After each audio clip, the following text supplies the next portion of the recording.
quels sont mes réglages pour prendre un sunset en photo, quels sont les réglages parfaits pour pouvoir prendre un coucher de soleil en photo. Avant de répondre à ces questions, intro, c'est parti.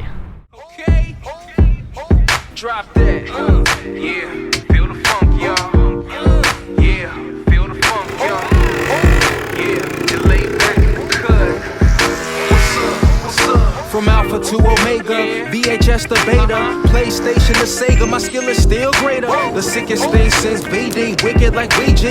Live my life crooked like the left finger on ET. Please believe me. Salut tout le monde et bienvenue sur ma chaîne. Aujourd'hui on va traiter un sujet que vous me demandez régulièrement. Il s'agit de comment régler son appareil photo pour pouvoir prendre un coucher de soleil en photo. Quels sont les réglages parfaits?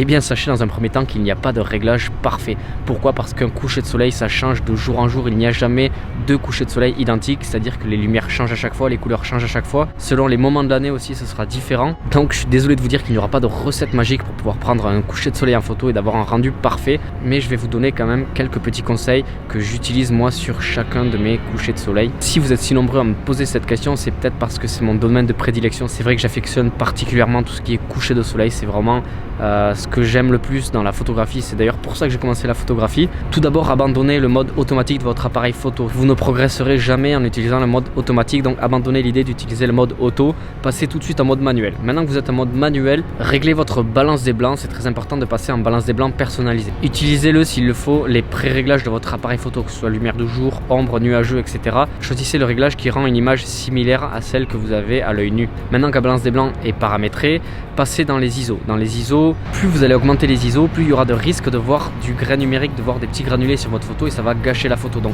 je vous conseille de rester au minimum. Si c'est 50, c'est 50. Si c'est 100, c'est 100.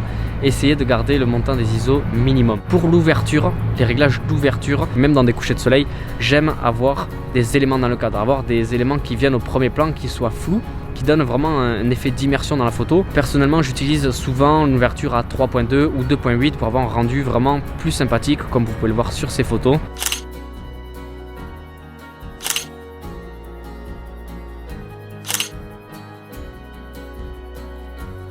C'est vraiment un conseil que je vous donne qui peut faire la différence sur vos photos couchées de soleil. Maintenant que vous avez tout de plus ou moins réglé, il vous reste à modifier la vitesse pour pouvoir ajuster l'exposition de votre photo. Vous avez généralement une petite réglette qui vous permet de savoir si vous êtes sous-exposé ou si vous êtes surexposé. Grâce à ça, vous pouvez ajuster la vitesse, régler la réglette sur le 0 et avoir une photo bien exposée, ce qui vous évitera d'avoir plus de travail en post-production. Attention, si vous utilisez une vitesse trop lente lors de la prise de la photo, il y aura peut-être un flou de bouger, un flou de mouvement et la photo sera toute floue et sera donc ratée. Si jamais la vitesse est trop lente, vous devrez utiliser un trépied, un monopode ou poser l'appareil sur un support. Voilà, ce sont mes petits réglages. Je suis désolé de ne pas vous avoir proposé un réglage parfait à utiliser sur chacun de vos couchers de soleil parce que ça n'existe pas. En tout cas, j'espère que mes conseils habituels vont vous servir à faire de plus belles photos de couchers de soleil. Abandonnez les réglages automatiques de votre appareil pour passer au mode manuel. J'espère que cette vidéo vous a plu, j'espère que mes conseils vous auront plu. C'est pas tout, mais moi je vais vous laisser parce qu'il commence à faire nuit. Je rentre à la maison, donc merci de m'avoir écouté. Likez la vidéo, abonnez-vous à la chaîne et activez la cloche de notification.